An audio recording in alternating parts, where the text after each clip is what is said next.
بسم اللہ الرحمن الرحیم۔ السلام علیکم۔ رات کا پچھلا پہر ہو چکا تھا، سب گھر والے گہری نیند میں تھے اور میں کب سے اسی لمحے کا انتظار کر رہی تھی۔ میں جلدی سے اپنے بستر سے اٹھی اور خود کو سیاہ چادر میں لپیٹ کر میں تیز قدموں سے گھر کے باہر بیرونی دروازے کی طرف چل پڑی۔ یہ قدم اٹھاتے ہوئے میرے ارادے ذرا سے بھی لڑکھڑائے نہیں تھے، کیونکہ میں جانتی تھی کہ اس دنیا میں کوئی بھی جگہ اس گھر میں ملنے والے عذاب کے مقابلے میں بری نہیں ہوگی۔ انہی سوچوں میں گم میں بڑی احتیاط سے قدم اٹھاتی دروازے تک جا پہنچی۔ اچانک میرا پاؤں ایک پانی کے بھرے گھڑے سے ٹکرا گیا اور چھن کی آواز سے گھڑا ٹوٹ گیا۔ اس وقت میرے دل کی دنیا تڑپ کر رہ گئی تھی۔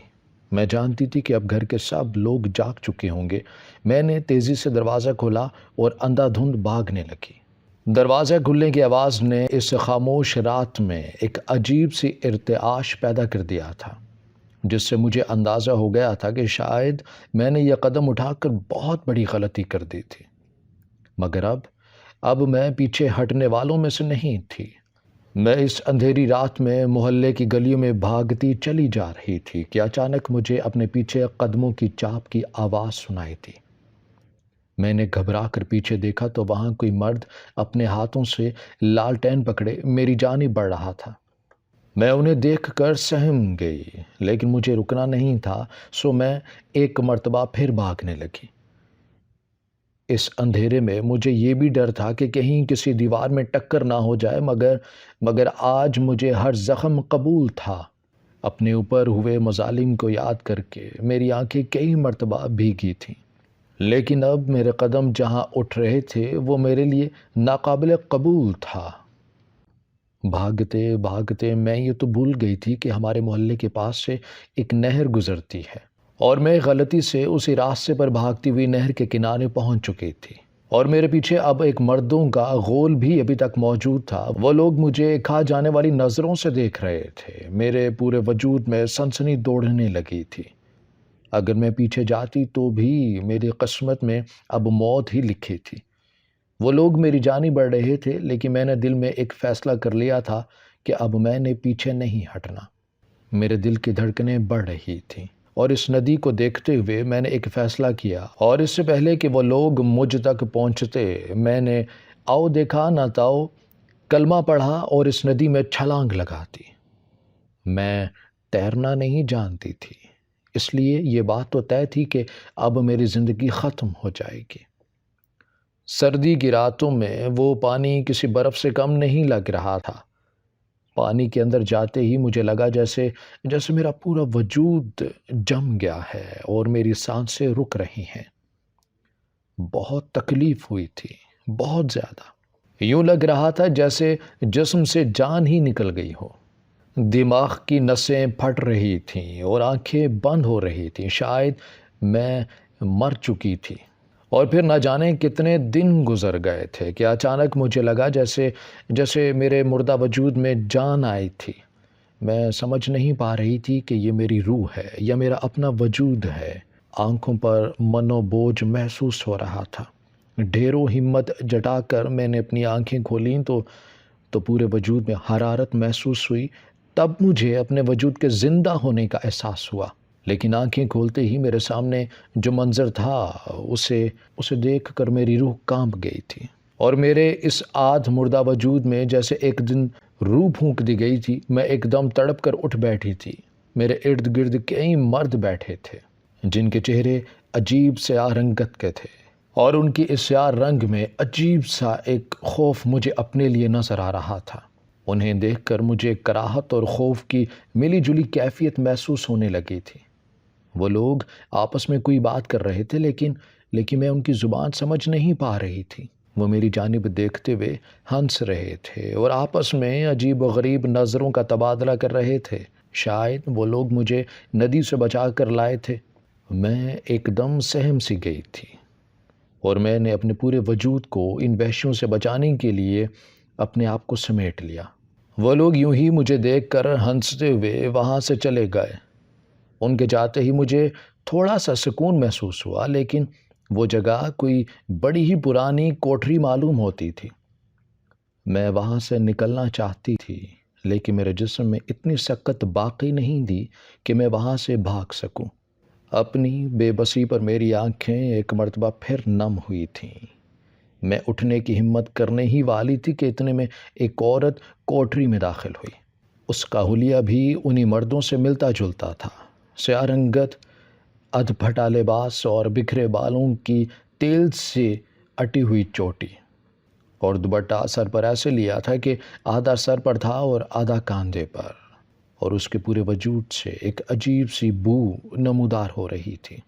اس عورت نے میرے پاس سے کھانا لا کر رکھا تو میں جیسے صدیوں سے بھوکی تھی کھانے پر ٹوٹ پڑی۔ کھانا کھانے کے بعد مجھ میں ذرا سی جان آئی تھی، لیکن ابھی اتنی ہمت نہ تھی کہ کوئی پرزور احتجاج کر سکوں۔ کھانا کھانے کے بعد اس عورت نے مجھے ایک لباس دیا جس کی حالت تقریباً ویسے ہی تھی جیسا لباس اس نے پہن رکھا تھا، اور ساتھ ہی اس نے یہ حکم بھی صادر فرما دیا کہ میں یہ لباس پہن لوں۔ میری آنکھیں حیرت سے پھٹی کی پھٹی رہ گئیں۔ میں کیسے اس قسم کا غلیظ لباس پہن سکتی تھی؟ میں نے احتجاجاً نفی میں سر ہلا دیا تو اس عورت نے کسی وحشی درندے کی طرح مجھ پر جھپٹا مارا اور مجھے بالوں سے پکڑ لیا، اور ساتھ ہی بولی کہ تیرے پاس اس کے علاوہ کوئی چارہ نہیں ہے، چپ چاپ یہ لباس پہن اور جو میں کہتی ہوں وہ کر۔ اس کے ہاتھوں کی گرفت نے میرے پورے وجود میں تکلیف برپا کر دی تھی۔ میری آنکھیں درد کے مارے آنسو بہا رہی تھیں، لیکن اسے اس چیز سے کوئی غرض نہیں تھی۔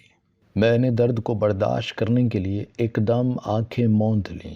اب مزید میں کوئی حرکت نہیں کر پا رہی تھی۔ تب ہی اس نے اپنا ہاتھ میرے بالوں سے ہٹا لیا۔ میں نے اپنی شفا اسی میں سمجھی کہ میں یہ لباس پہن لوں۔ میں خاموشی سے اٹھ کر کمرے میں ہی لگے ایک پردے کے پیچھے چلی گئی۔ میری آنکھیں تکلیف کے مارے مسلسل بہتی جا رہی تھیں اور میرے قدم مسلسل لڑکھڑا رہے تھے، مگر میں نے وہ کپڑے بنا کسی عجلت کے پہن لیے۔ جب میں پردے سے باہر آئی تو وہ عورت جلدی سے میری جانب بڑھی اور اس نے میرے منہ پر کچھ کالک لگا دی۔ اس کے ہاتھوں کی گرفت اتنی سخت تھی کہ میرے وجود میں اس سے بقا حاصل کرنے کی جرت ہی نہیں ہو پائی۔ وہ سب لوگ سیاہ رنگت کے تھے اور اب میں بھی سیاہ ہو چکی تھی، اور پھر اس نے مجھے کچھ بڑے بڑے موتیوں سے اٹے ہار دیے اور کہا کہ اے لڑکی، انہیں اپنے گلے میں پہن لے۔ اس کی بھاری آواز نے میرے کانوں کے پردے ہلا دیے تھے، لیکن میرے ذہن میں ایک گھنٹی بج رہی تھی جو مجھے آنے والے بڑے خطرے کا اشارہ دے چکی تھی۔ خیر، میں نے وہ مالائیں بھی پہن لیں۔ اس کے بعد وہ لوگ مجھے گھر سے باہر لے آئے اور دیکھتے ہی دیکھتے ایک بڑی سی گاڑی آئی جس میں ہم سب بیٹھ گئے۔ اس عورت کے ساتھ 3-4 مرد بھی تھے۔ گاڑی کے شیشوں پر پردے لگے تھے جس کی وجہ سے میں باہر کا منظر نہیں دیکھ پا رہی تھی۔ شام ہونے والی تھی۔ ان لوگوں نے مجھے ایک چھوٹے سے چوک میں ایک بجلی کے کھمبے کے پاس بٹھا دیا اور میرے ہاتھ میں ایک پیالہ دے دیا۔ اس وقت میرے ذہن سے سارے پردے ہٹ گئے تھے۔ میں جان گئی تھی کہ یہ لوگ بیکاری ہیں اور اب مجھ سے بھی یہی کام کروانا چاہتے ہیں۔ میں مسلسل خوف کے مارے ادھر ادھر دیکھ رہی تھی، لیکن مجھے مجبوراً یہ سب کرنا تھا کیونکہ اس گروہ کے بہت سے لوگ میرے ارد گرد کسی نہ کسی بھیس میں موجود تھے۔ اس لیے میرے پاس فرار کا کوئی راستہ نہیں تھا۔ لوگ آتے جا رہے تھے، کوئی 10 دے کر جاتا تو کوئی 20 روپے یا 50 دے کر چلا جاتا، اور اسی دوران کئی بدماش لڑکے بھی آئے جنہوں نے میرے سامنے پیسوں کے بہانے کوئی معنی خیز اشارے اور نازیبا حرکتیں بھی کیں، مگر میں بالکل کسی سکت وجود کی طرح اپنی جگہ سے ٹس سے مس نہیں ہوئی۔ بے بسی اور خوف کا عالم ایسا تھا کہ کسی بھی انسان کی روح کانپ جائے۔ رات کے تقریباً 9 بج رہے تھے جب ایک مرتبہ پھر وہی گاڑی آئی اور اس عورت نے مجھے اس گاڑی میں بٹھایا اور ہم لوگ پھر واپس کوٹری میں آ گئے۔ تھوڑی ہی دیر بعد وہی عورت کمرے میں داخل ہوئی۔ اس کے ہاتھ میں ایک نارنجی رنگ جا خوبصورت لباس تھا جو اس نے مجھے پہننے کو دیا۔ میں جلدی سے اٹھی، ہاتھ منہ دھویا اور وہ کپڑے بدل لیے، اور اب مجھے کچھ سکھ کا سانس آ رہا تھا، مگر مگر اگلے ہی لمحے مجھ پر ایک اور قیامت ٹوٹ پڑی۔ اس وقت کمرے میں ایک آدمی داخل ہوا جسے دیکھ کر میرے پیروں تلوں سے زمین نکل گئی تھی۔ میں سوچ بھی نہیں سکتی تھی کہ میرے ساتھ ایسا بھی ہو سکتا ہے۔ میرے وہم و گمان میں بھی نہیں تھا کہ میں اس طرح رسوا کی جاؤں گی۔ اس پورے وقت میں اب مجھے اپنی غلطی کا شدت سے احساس ہو رہا تھا کہ کاش میں نے وہاں سے بھاگنے کی غلطی نہ کی ہوتی تو میرا ماضی میرے حال سے کئی درجے بہتر ہوتا۔ وہ ماضی جسے میں روند آئی تھی بار بار میرے ذہن کی کھڑکیوں پر دستک دے رہا تھا۔ ابھی چند سالوں پرانی ہی تو بات ہے، میرے 4 بھائی تھے، اماں ابا اور ہم سب ہنسی خوشی زندگی گزار رہے تھے۔ آہستہ آہستہ سب بھائیوں کی شادی ہو گئی۔ بھابیاں ہر وقت اماں سے لڑتی رہتی، یہی وجہ تھی کہ کوئی بھابی بھی چند ماہ سے زیادہ ہمارے ساتھ نہیں رہے تھیں۔ سب اپنے اپنے گھر کی ہو گئی تھی، بھائی انہیں لے کر الگ گھر میں رہنے لگے تھے۔ اس وقت میں 12 سال کی تھی جب ابا کا انتقال ہو گیا۔ اماں ہر وقت بیمار رہنے لگی تھی۔ اب مجبوراً مجھے گھر کا سودا سلف لینے باہر جانا پڑتا تھا۔ میرا رنگ کپاس کے گولے کی طرح سفید تھا اور حسن تو جیسے مجھ پر ٹوٹ کر اترا تھا۔ یہی وجہ تھی کہ اماں مجھے گھر سے باہر نہیں جانے دیتی تھی، اور اب جب میں باہر جاتی تو ہمارے محلے کے لڑکے مجھے عجیب عجیب نظروں سے دیکھتے اور آوازیں کستے تھے۔ لیکن ماسی امیرہ، جو میری امی کی بہت اچھی سہیلی تھی، ان کا بیٹا ہمیشہ لڑکوں کو روکتا کہ اس طرح کی حرکتیں نہ کرو۔ مجھے اس کی یہ عادت بے حد لبھاتی تھی۔ ایک روز ماسی امیرہ نے مجھے کہا کہ بیٹا، تم گھر رہا کرو، کوئی بھی سودا لینا ہو مجھے بتا دیا کرو، میں لا دوں گی۔ ان کی اس بات کے بعد میں زیادہ تر وقت گھر پر ہی گزارتی تھی۔ اکثر وہ آصف کے ہاتھ ہی سودا سلف بھجوا دیتی تھیں، جس پر بھی محلے والے باتیں کیا کرتے تھے۔ آصف کے لیے میری پسندیدگی بڑھتی ہی چلی جا رہی تھی۔ ایک روز اچانک میرے 4 بھائی خون بھری نظریں لیے گھر میں داخل ہو گئے، اور وہ ایک ایسا بھیانک اتفاق تھا کہ آصف بھی اسی وقت سودا لے کر نکلا تھا۔ بھائیوں کو اس قدر طیش میں دیکھ کر میرے ہاتھوں سے سبزی کا شاپر گر گیا اور سارا سامان بکھر گیا۔ بھائیوں نے آؤ دیکھا نہ تاؤ اور جانوروں کی طرح مجھ پر برس پڑے۔ میں زور زور سے چیخ رہی تھی اور اپنے آپ کو بچانے کے لیے احتجاج کر رہی تھی۔ وہ لوگ بار بار یہ کہہ رہے تھے کہ تجھ میں ذرا غیرت نہیں ہے، تو نے ہماری عزت مٹی میں ملا دی ہے، کس کے ساتھ نین مٹکا کرتی پھرتی ہے تو۔ اور پھر ساتھ ہی وہ ایسے الفاظ استعمال کر رہے تھے کہ کوئی بھی عام انسان سنے تو کانوں کو ہاتھ لگائے بنا نہیں رہ پائے گا۔ ابھی وہ مجھ پر برس ہی رہے تھے کہ اچانک گھر میں ماسی امیرہ داخل ہوئی اور مجھے میرے وحشی بھائیوں سے بچاتے ہوئے بولی کہ تم لوگوں کو ذرا شرم نہیں آتی؟ اس وقت تم لوگوں کی غیرت کہاں تھی جب تم سب اپنی بیویوں کے قدموں میں ڈھیر ہو گئے تھے؟ اس وقت تو کسی نے اپنی بیمار ماں اور جوان بہن کی خبر تک نہیں لی تھی، اور اب تم سب کو عزت کا خیال آ رہا ہے۔ ان کی باتیں سن کر میرے سب بھائیوں کے ہاتھ رک گئے تھے۔ تب امیرہ بولی کہ میرا بیٹا آصف تو صرف سبزی دینے آتا ہے، اور وہ بھی میرے کہنے پر آتا ہے، اور جن بہنوں کے تم جیسے بھائی ہوں ان بیچاروں کو کسی نے تو سہارا دینا ہے۔ اتنی ہی تم لوگوں کو جو اپنی غیرت کی پرواہ ہے تو اس کی شادی کر دو نا۔ یہ سن کر میرے بھائیوں کے منہ اور ہاتھوں پر تو جیسے تالے پڑ گئے تھے، اور میں بیچاری دور کھڑی بلک بلک کر رو رہی تھی۔ ماسی امیرہ نے مجھے سینے سے لگایا اور بہت پیار کیا۔ وہ سب اسی طیش میں گھر سے نکل گئے۔ وہ پورا دن اور رات میں اپنی ماں کے قدموں میں بیٹھی روتی رہی۔ میری ماں بیچاری نم آنکھیں چھت پر ٹکائے خاموشی سے لیٹی تھیں۔ وہ بھی کیا کر سکتی تھی؟ ان میں تو بولنے کی سقت بھی باقی نہیں تھی۔ اگلے ہی روز میرے بھائیوں نے مجھ پر حکم صادر فرما دیا کہ تمہارا شام کو نکاح ہے۔ میں نہیں جانتی تھی کہ مجھے کس کی ڈولی میں بٹھایا جا رہا ہے۔ شام کو بھابھیوں نے مجھے نیا جوڑا پہنایا، ہلکا سا میک اپ کیا، اور پھر میرا نکاح پڑھوا کر مجھے رخصت کر دیا گیا۔ میرا دکھ صرف میری ماں ہی سمجھ سکتی تھی۔ میں اپنی نیم مردہ ماں کے گلے لگ کر نہ جانے کتنی دیر روتی رہی۔ خیر، اب میں پیا دیس جا رہی تھی۔ جہاں جانے کے لیے لڑکیوں نے نہ جانے کتنے خواب آنکھوں میں بسائے ہوئے ہوتے ہیں۔ دلہے نے چہرے پر صحرا پہن رکھا تھا، اس لیے میں اسے دیکھ نہیں پائی تھی۔ مجھے ایک بڑی سی گاڑی میں بٹھا کر لے جایا جا رہا تھا، جس سے یہ تو اندازہ کیا جا سکتا تھا کہ میرے بھائیوں نے کسی کھاتے پیتے گھر میں میری شادی کی ہے۔ وہ گاڑی ایک محل نما گھر کے سامنے رکی تھی۔ اس گھر کو دیکھ کر ایسے لگ رہا تھا جیسے وہ کسی بہت بڑے زمیندار کا گھر ہو۔ گاڑی کے رکتے ہی کسی نوکر نے آ کر دروازہ کھولا اور میں شہزادیوں کی طرح گاڑی سے اتری۔ ایک نوکرانی آگے آئی اور مجھے اپنے ساتھ عالی شان کمرے میں لے گئی۔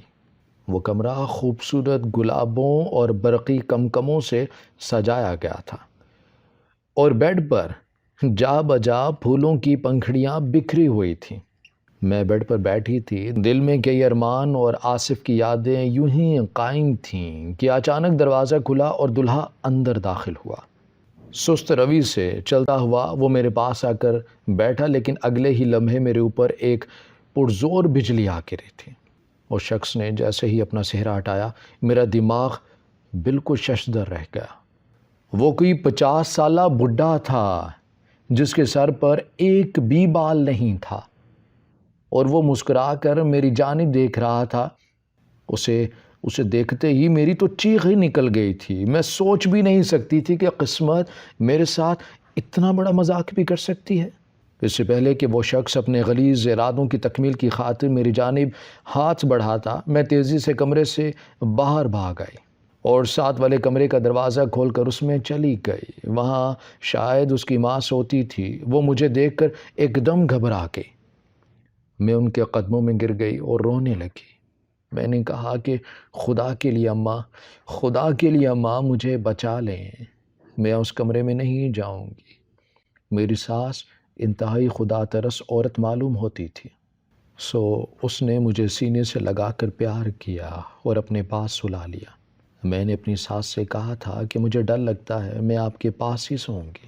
انہوں نے میرے شوہر کو بھی سمجھا دیا تھا کہ نازیہ ابھی بچی ہے، اسے شادی بیاہ کی ذمہ داریوں کا زیادہ معلوم نہیں ہے، اس لیے اسے یہیں سونے دو۔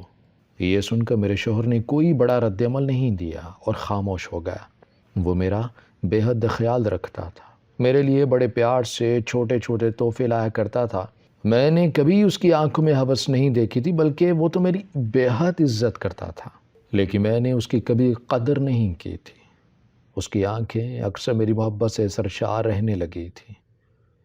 ایک رات میں اپنی ساس کو دوائی دینے کمرے میں جا رہی تھی کہ میں نے سنا کہ میرا شوہر میری ساس کو کہہ رہا تھا کہ اماں میں نے اتنی زمین اس کے بھائیوں کو دے کر نازیہ کو حاصل کیا ہے، لیکن نازیہ ہمیشہ مجھ سے دور بھاگتی ہے۔ اب تو میں اس کی محبت میں دن بدن گرفتار ہوتا جا رہا ہوں، اور میری ساس اسے دلاسا دے رہی تھی کہ میں کل کہوں گی کہ وہ اپنے کمرے میں سویا کرے۔ یہ سن کر میرے جسم میں ایک سنسنی سی دوڑی۔ میں اس شخص کو کبھی بھی قبول نہیں کر سکتی تھی، نہ جانے کیوں مجھے اس شخص سے شدید نفرت ہوتی تھی۔ اس کے وجود سے مجھے گھن آتی تھی۔ میری ساس نے اسی رات مجھے کہہ دیا کہ بیٹی، وہ تیرا شوہر ہے، اس طرح دور بھاگ کر کب تک تم زندگی گزارو گی؟ بس آج تمہاری اس کمرے میں آخری رات ہے، اس کے بعد تم اس کے کمرے میں سوگی۔ اپنی ساس کی یہ بات سن کر میرے دل میں ہلچل مچ گئی تھی۔ میں کوئی آخری فیصلہ کرنے کا سوچ رہی تھی کہ آخر کس طرح اس سب سے چھٹکارا حاصل کیا جائے، اور پھر ایک حتمی فیصلہ کرنے کے بعد میں خاموشی سے سو گئی۔ اور جیسے ہی مجھے یہ یقین ہو گیا کہ سب سو گئے ہیں، میں خاموشی سے حویلی سے نکل گئی۔